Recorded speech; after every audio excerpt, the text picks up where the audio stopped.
wonder if it's ever struck you how curious a thing it is that most of the things that we experience, we regard as things that happen to us, which we ourselves do not originate, which are events expressing some sort of power or activity that is external to ourselves.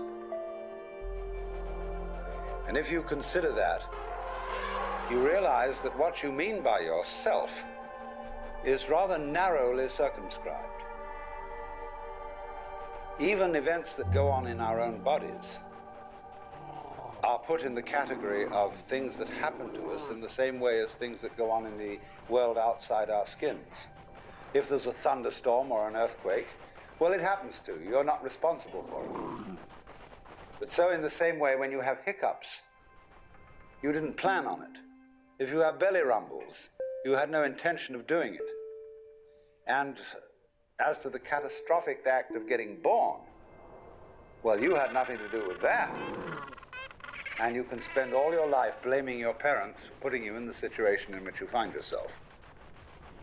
And this way of looking at the world in this sort of passive mood as something that happens to you goes right down to our general feeling about life.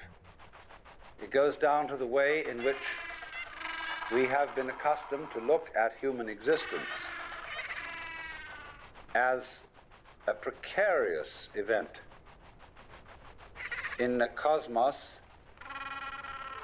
that, on the whole, is depicted as being completely unsympathetic and alien to our existence.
if you're reared with a 20th century, or shall we say an early 20th century common sense, which is based on the philosophy of science of the 19th century, you regard yourself as an accident, a biological accident, in a stupid universe, which is mechanical, but has no feelings.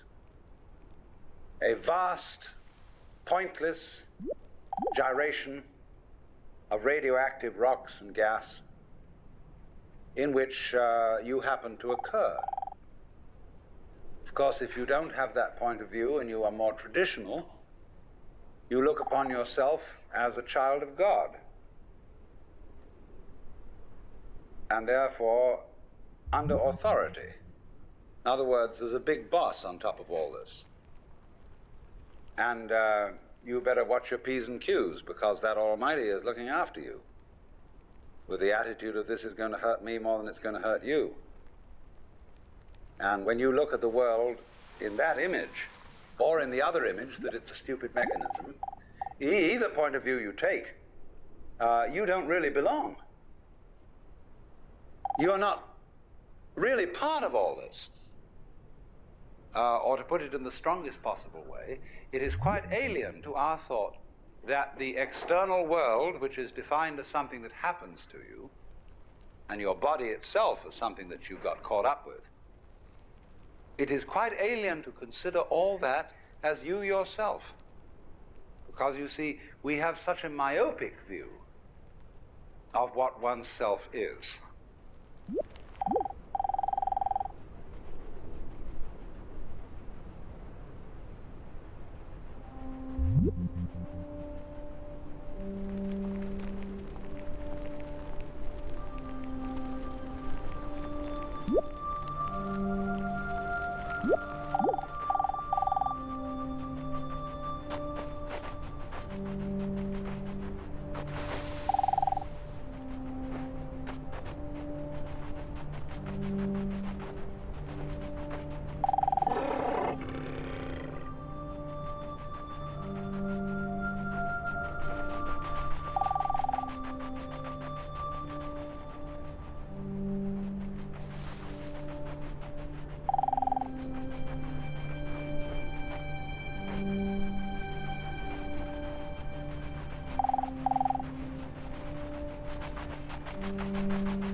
Now, we come here to an extremely important principle, which is the different points of view you get when you change your level of magnification.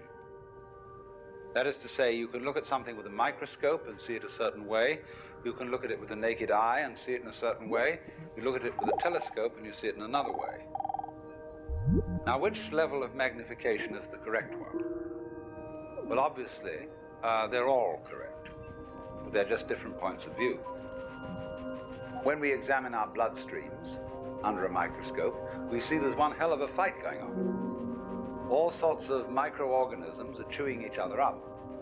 And if we got overly fascinated with our view of our own bloodstreams in the microscope, we should start taking sides, which would be fatal, because the health of our organism depends on the continuance of this battle. What is, in other words, conflict at one level of magnification is harmony at a higher level. Now, could it possibly be, therefore, that we, with all our problems, conflicts, neuroses, sicknesses, political outrages, wars, tortures, and everything that goes on in human life, are a state of conflict, which can be seen in a larger perspective as a situation of harmony?